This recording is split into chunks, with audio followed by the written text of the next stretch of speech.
पहले की हुई है 1921 में प्रथम जनगणना हुई थी। उसके बाद बना मंडल कमीशन और मंडल कमीशन और प्रिंट मीडिया के मित्रों का राष्ट्रीय लोक जनता दल की ओर से आपका अभिनंदन है, स्वागत है। आप अभी आमंत्रित हैं हमारे पार्टी के राष्ट्रीय अध्यक्ष, भारत सरकार के पूर्व मंत्री और राष्ट्रीय लोक जनता दल के और बिहार के सर्वमान्य नेता आदरणीय उपेंद्र कुशवाहा। जिला कार्यकर्ता सम्मेलन के माध्यम से हर जिला में पहुंचकर साथियों से वहाँ बात की जाए और पार्टी के साथियों के माध्यम से दल को हर टोला मोहल्ला तक बिहार के सभी गांव में, शहर में पहुंचाया जा सके। इसी मकसद से बिहार के कई जिलों में कार्यकर्ता सम्मेलन का आयोजन हो चुका है। कुछ जिले शेष है, जिनमें से गोपालगंज का कल कार्यक्रम हुआ और फिर यहाँ से हम जाएंगे सिवान। आज सिवान में कार्यकर्ता सम्मेलन है, कल फिर छपरा में जिला कार्यकर्ता सम्मेलन करते हुए पटना वापस होंगे। पूरे बिहार में कार्यक्रम चल रहा है। राष्ट्रीय लोक जनता दल नाम से निश्चित रूप से एक नई पार्टी है जिसका गठन अभी कुछ महीने पहले ही हुआ है, लेकिन पुरानी जो पार्टी हमारी थी राष्ट्रीय लोक समता पार्टी,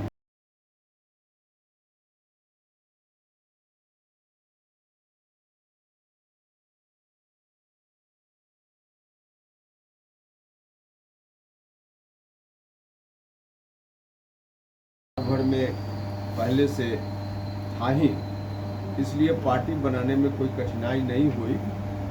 पार्टी की घोषणा हुई और बिहार भर में हर जिला में पार्टी की यूनिट बन गई। प्रखंड में भी पार्टी की यूनिट बनी है। जितने पुराने लोग हम लोगों के साथ इस जिला में भी थे, बाकी जिलों में भी सब लोग साथ हैं और नए लोग भी बड़ी तेजी से जुड़ रहे हैं। और आज आवश्यकता भी है बिहार में, क्योंकि नीतीश कुमार जी ने उन्हीं ताकतों के समक्ष या उस परिवार के समक्ष आत्मसमर्पण कर दिया जिस परिवार ने बिहार को बर्बाद कर दिया था। बिहार छोड़कर लोग बाहर भाग रहे थे, मजदूर हो या नौजवान, किसी के लिए कोई रोजी रोटी रोजगार का उपाय नहीं था। उस वक्त भी चारों तरफ आतंक का माहौल था। शाम के बाद महिलाओं को सड़क पे निकलना दूभर हो गया था। हत्या या अपहरण, लूट की घटनाएं, रोजमर्रा की घटना हो गई थी। उस कुशासन से बिहार को निकालने की जवाबदेही नीतीश जी ने अपने ऊपर ली, लेकिन अब नीतीश जी का खुद का राजनीतिक रूप से अवसान होने ही वाला है।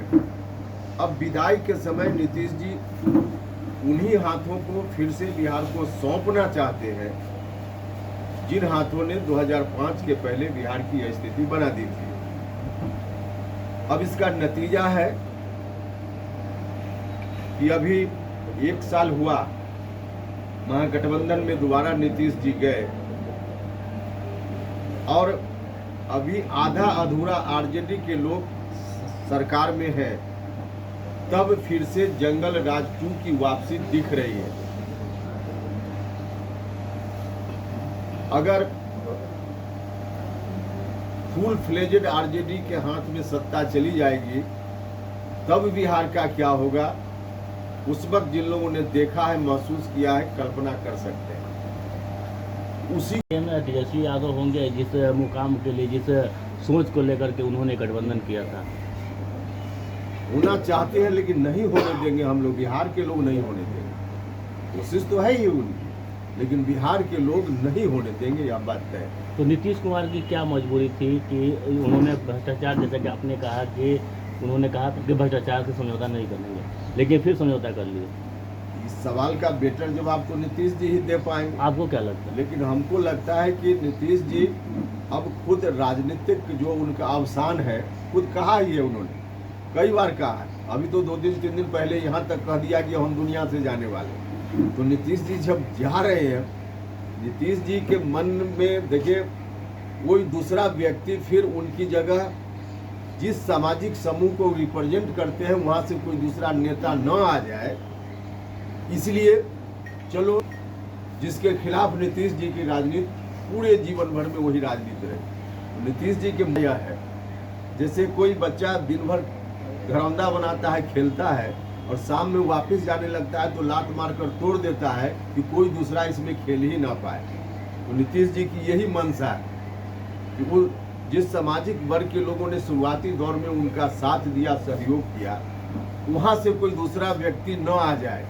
तो चलो जहाँ से शुरू किए थे वही बिहार को फिर पहुँचा, यही मंशा है। ऐसी चर्चाएं चल रही थी कि नीतीश कुमार यूपी से चुनाव लड़ेंगे। सर ये सब बकवास है, किसी से बुलवा देना। एक अदना कार्यकर्ता से उत्तर प्रदेश में जेडीयू है कि नहीं आप सब लोगों को मालूम है।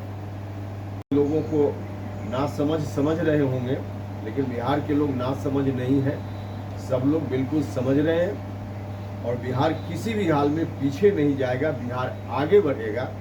यहाँ का हर व्यक्ति यह चाहता है, इसी काम में हम लोग भी लगे हुए हैं और यहाँ के लोगों से भी अपील आग्रह यही करने आए। तो कहती है कि आर्थिक नहीं, आपको पता नहीं है, जो सर्वे हो रहा है उसमें आर्थिक रिपोर्ट भी आती है। जनगणना का मतलब सिर्फ लोगों की गिनती कर लेना नहीं, उनकी आर्थिक स्थिति क्या है इसकी भी जानकारी उसमें आती है। तो कोई कह रहा है ऐसा नहीं है, हो ही रहा है यही काम जो आप बोल रहे हैं। इस समय आपने एनडीए छोड़ा, उस समय जिन बिंदुओं पर आपने छोड़ा, क्या आज की तारीख में एनडीए में सारे इशू रिजॉल्व हो चुका है? देखिए आपको याद होगा जब एनडीए पहली बार बना, जॉर्ज फर्नांडिस साहब होते थे समता पार्टी थी उसे। तो एक कॉमन मिनिमम प्रोग्राम, कहने का मतलब है कि जब दो पार्टी के बीच दोस्ती होती है तो कुछ चीज दोनों तरफ से थोड़ा थोड़ा कॉम्प्रोमाइज होता है और जनता का जो मूल मुद्दा है उसको लेकर आदमी आगे बढ़ता है। तो स्वाभाविक रूप से उसी रूप में आज हम हैं। बीजेपी अलग पार्टी है, हमारी अलग पार्टी है, हमारी अपनी विचारधारा है, उनकी अपनी विचारधारा है, लेकिन देश हित में हम सब लोग मिलकर गठबंधन, आज तो गठबंधन का युग है। कोई पार्टी, देश की पार्टी हो या कोई रीजनल पार्टी हो, अकेले राजनीति करने के बारे में आज कोई पार्टी नहीं कह सकती कि हम अकेले करें। कोई इंतजाम करना चाहिए ताकि उनकी परेशानी भी खत्म हो और स्कूल में अच्छी पढ़ाई भी हो। सर, बिहार दोनों के बीच करना पड़ेगा। बिहार सरकार बिहार स्टूडेंट क्रेडिट कार्ड जो योजना चला रही है, हायर एजुकेशन प्राप्त करने के लिए अदर स्टेट को पैसा बिहार सरकार दे रही है, लेकिन बिहार सरकार बिहार के कॉलेजों को पैसा नहीं दे रही है। ऐसा क्यों सर? देखिए यही सब तो अब है। हजारों छात्र ऐसे पढ़े हुए हैं जिनका पैसा नहीं है। ठीक बोल रहे हैं, बिल्कुल गलत है, बिल्कुल गलत है। देखिए सही अर्थ में कोई सोच ही नहीं है ठीक से कि कैसे यहाँ शिक्षा ठीक हो या यहाँ के विद्यार्थियों को सुविधा मिले। अभी कल परसों की घटना है ना, जो शिक्षा विभाग के एक अधिकारी किसी स्कूल में जाते हैं, ठीक है स्कूल में जाएं, वहाँ अनुशासन हो, नियम के हिसाब से सारा काम हो, बच्चों की पढ़ाई लिखाई का काम हो, इस नियत से अगर कहीं इंस्पेक्शन होता है तो बड़े अधिकारी भी करें, इसकी ज़रूरत है। लेकिन अगर कोई टीचर गड़बड़ कर रहा है, अनियमितता किसी ढंग से वहाँ मिल रही है, नहीं पढ़ा रहा हो टीचर या कुछ भी, तो नियम संगत ढंग से कार्रवाई कीजिएगा कि उसको जाकर गाली दीजिएगा। अब शिक्षक को गाली देना, कोई पदाधिकारी गाली दे स्कूल में जाकर, गुरु और शिक्षक में शिष्य का जो रिलेशन रहा है, बच्चों के मन में तो अपने गुरुओं के प्रति यह भाव होना चाहिए कि उसको सीधे भगवान के बराबर दर्जा में वह समझ पाए। और जिस तरह से कोई अगर बाहर का अधिकारी जाके गाली देगा किसी शिक्षक को, तो बच्चों के मन पर क्या असर पड़ेगा? कार्रवाई हो, हम उससे नहीं कर रहे कि कार्रवाई नहीं हो, लेकिन कार्रवाई नियम संगत तरीके से कार्रवाई कीजिए ना। उनको सस्पेंड करना हो, बर्खास्त करना हो, जो नियम कहता है उसके हिसाब से कीजिए। लेकिन गाली दीजिएगा स्कूल में बच्चों के सामने जाकर के टीचर को, यह इजाजत किसने दे दी? और ऐसा करने से शिक्षा की व्यवस्था में सुधार होगा क्या? कभी नहीं हो सकता है।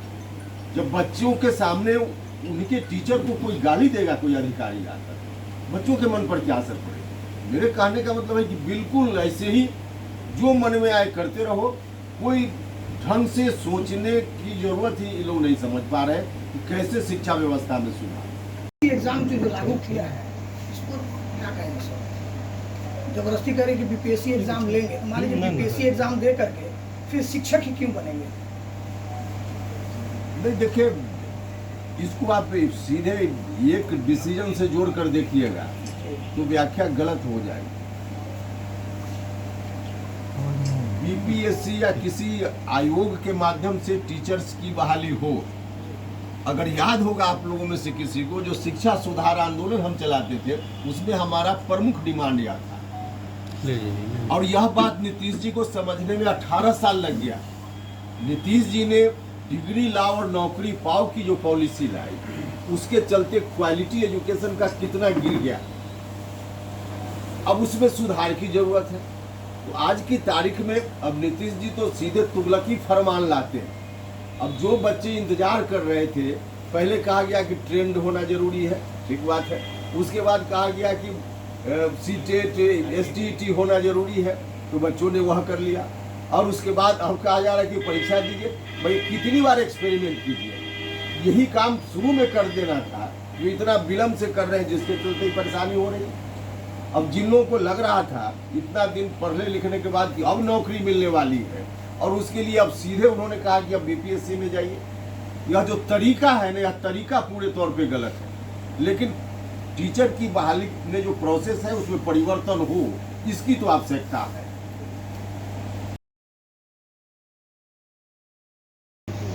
क्या कहेंगे? नहीं, जातीय आधारित जनगणना की तो जरूरत है ही, और यह कोई राजनीतिक कारण से ही जरूरत है ऐसा नहीं है। कानूनी दृष्टि से भी इसकी जरूरत है। एक बार नहीं, अनेक बार भारत के सुप्रीम कोर्ट ने या विभिन्न राज्यों के हाई कोर्ट्स ने भी कई बार वहाँ की सरकारों से कहा, जब ओबीसी या बाकी इस तरह के इशूज आए, कि भाई आपके पास 1931 वाला गणना है, आप फ्रेश लाइए ना आंकड़ा। तो उस समय कोई आंकड़ा था ही नहीं, अभी भी नहीं है। आंकड़ा फ्रेश अगर कोर्ट मांग रहा है, इसका मतलब गिनती होगी तभी तो फ्रेश आंकड़ा आएगा। इसलिए इसकी जरूरत तो है ही। लेकिन भाजपा कहती है कि आर्थिक जनगणना होना चाहिए। नहीं, क्या आर्थिक ये टाइमिंग ठीक है, यह बात बिल्कुल ठीक है। जो दावा किया जा रहा है बिहार में, खासकर लालू जी और नीतीश जी की ओर से, कि हम करा रहे हैं, लालू जी और नीतीश जी भी, लालू जी थोड़ा ज्यादा ही भारत सरकार में मतलब इतनी ताकतवर स्थिति में रहे हैं। उस वक्त अगर चाहे होते, जो लालू जी चाहते देश में वही हो जाता। उस वक्त अगर इनको ख्याल आता जातीय जनगणना कराने का, तो देश भर में उस वक्त जातीय जनगणना का काम हो सकता था। उस वक्त तो उस ताकत का इस्तेमाल इन लोगों ने नहीं किया, न नीतीश जी ने किया और न लालू जी ने किया। अब चूंकि अब इन लोगों की जमीन खिसक रही है, तो कोई ऐसा मुद्दा ला दो कि जनता उसी के नाम पर हमारे साथ हो जाए और बिहार में 2005 के पहले वाली स्थिति फिर से न लौटे। इसके लिए हमारा अभियान है, और जिस तरह से समर्थन सहयोग बिहार भर में मिल रहा है, हम गारंटी के साथ कह सकते हैं कि 2005 के पहले वाली स्थिति में बिहार को नहीं लौटने देने के काम में हमको जरूर कामयाबी मिलेगी। क्योंकि हर जाति धर्म के लोग पुराने दिनों को याद करके ही सहम जाते हैं। तो इसी काम में, इसी अभियान में हम लगे हुए हैं। हम इस जिला के लोगों से भी आग्रह अपील आपके माध्यम से करना चाहते हैं कि सब लोग मिलकर, जो कोशिश है नीतीश जी की और आरजेडी दोनों की कोशिश है मिलकर कि फिर से उन्हीं दिनों में बिहार को वापस कर दें, इस कोशिश में उनको नाकामयाब करने के लिए सब लोग साथ दें, सहयोग करें।